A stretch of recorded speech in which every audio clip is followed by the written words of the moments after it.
পশ্চিমবাংলাকে যদি দাঙ্গা মুক্ত রাখতে চান, হিংসা মুক্ত রাখতে চান, কদিন আগে এই রঘুনাথগঞ্জে ঘটে যাওয়া যে দাঙ্গা, এটা পরিকল্পিত দাঙ্গা। এটাকে যদি আটকাতে চান তাহলে আগামী 23 তারিখ রঘুনাথগঞ্জ থেকে আবুল হাসনাত দা, যাকে চন্দন দা আছে, জিতিয়ে পাঠান।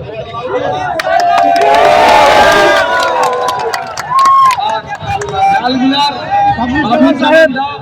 ইনার নামও আমি খুব শুনেছি, ইনিও আমার কাছে যা রিপোর্ট এসেছে রঘুনাথগঞ্জ লালগুলা থেকে বিধানসভায় যাচ্ছে। যতই হেভিওয়েট হোক না কেন, কেউ মন্ত্রীর ছেলে আর কেউ আর বললাম না কার জামাই,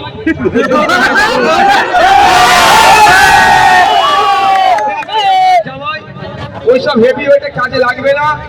জনগণের প্রতিনিধি বিধানসভার মধ্যে যেতে হবে। পদ্মা ভাঙনের কথা বলবে, তারানগরের যেভাবে শয়ে শয়ে বাড়ি পদ্মা গর্ভে তলিয়ে যাচ্ছে, সেটাকে আটকানোর জন্য কংক্রিটের সেখানে ব্যবস্থা করতে হবে, বিজ্ঞানসম্মত ভাবে বাঁধ নির্মাণ করতে হবে। এই আওয়াজ ওখানে তুলবে।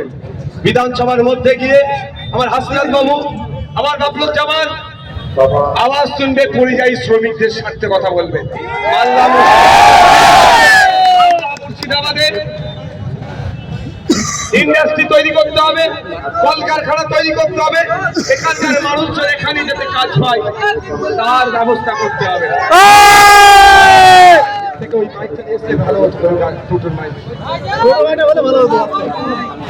তাই আপনাদের বলবো, যদি আপনারা সুশাসন চান, যদি আপনারা চান এই শুভেন্দু অধিকারী, দিলীপ ঘোষেরা যারা সকাল বিকাল সাম্প্রদায়িক কথা বলে হিংসা বিভাজন করতে চায়, ওদেরকে ধরে জেলের মধ্যে রাখতে হবে।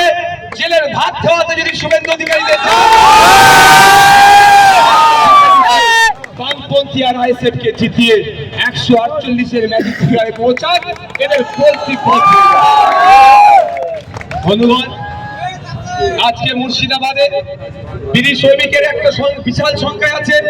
সেই তারাপুরের বিড়ি শ্রমিকদের হসপিটাল সেই অর্থে পরিষেবা পাচ্ছে না।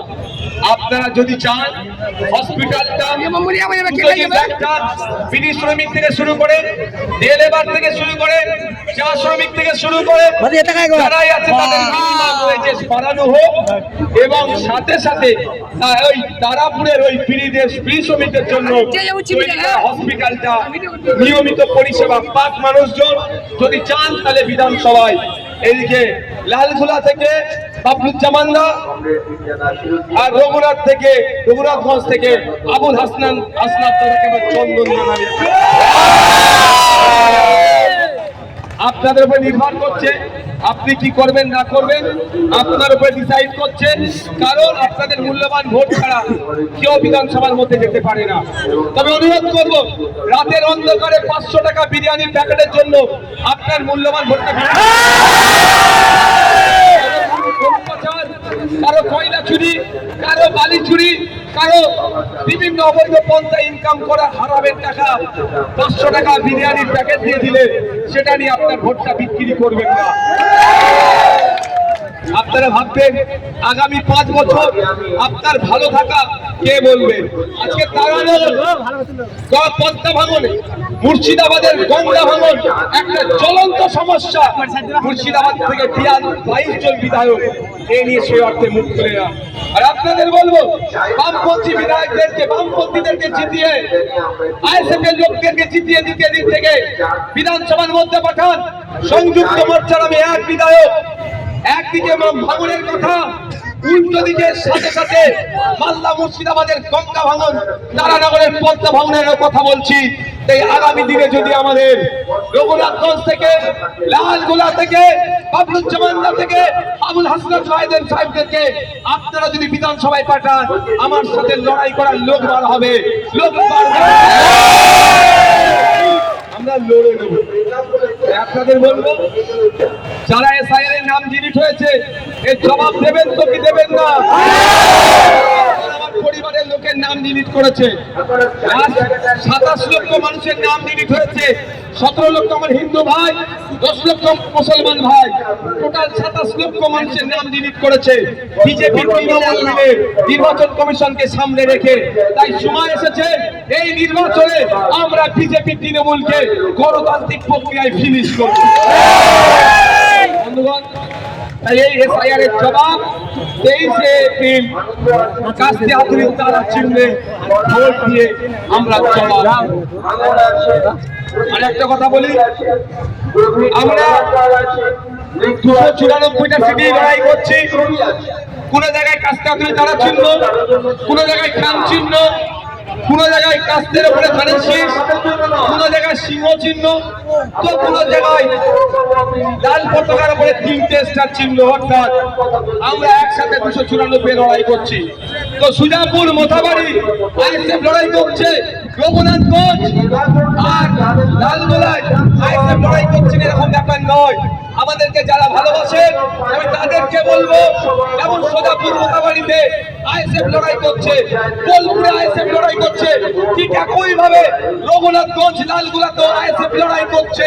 শুধু সিম্বল দেখালে কাস্তে আধুনিক তারা চিহ্ন তাই বলবো আপনাদের উচিত হবে কাস্তে আধুনিক তারা চিহ্নে রঘুনাথগঞ্জ, লালগোলাতে এখানে দুজন প্রার্থী দাঁড়িয়ে আছে, এনাদেরকে ভোটে জিতিয়ে বিধানসভার মধ্যে পাঠান। আপনার কণ্ঠ হয়ে কথা বলবে, শিক্ষার কথা বলবে, স্বাস্থ্যের কথা বলবে, কর্মসংস্থানের কথা বলবে, ঐক্যের কথা বলবে, সম্প্রীতির কথা বলবে, আর সম্প্রীতি বিনষ্টকারীদের বিরুদ্ধে বুক চিতিয়ে লড়াই করবে। আপনাদের বলবো, মেকি সংখ্যালঘু দরদি সাজছে যারা, তাদের কথায় ভরসা করবেন না।